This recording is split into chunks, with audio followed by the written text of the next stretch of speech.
Kawasan perniagaan Pelabuhan Kelang dijadikan sarang pelacuran warga asing. Pelanggan yang disasarkan adalah pekerja pelabuhan.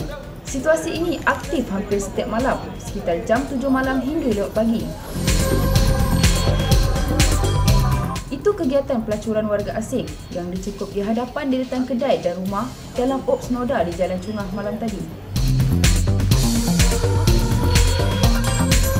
Serbuan bahagian maksad di 7 Bukit Aman berjaya memberkas 16 pelacur warga Indonesia di 3 lokasi berasingan. Ketika diserbu, pelacur warga asing yang berpeleseran di kaki lima ini cuba menggoda pelanggan lelaki yang berada di deretan kedai makan. Risikan mendapati kegiatan seks dilakukan di rumah tumpangan dan rumah sewa berdekatan. Bayaran pula RM10 hingga RM30 semalam. 2 lelaki tempatan turut ditahan disyaki bertindak sebagai bapa ayam. Semakan juga turut mendapati hampir semua wanita warga asing itu berusia 40 hingga 50 tahun dan menyalahgunakan pas lawatan sosial.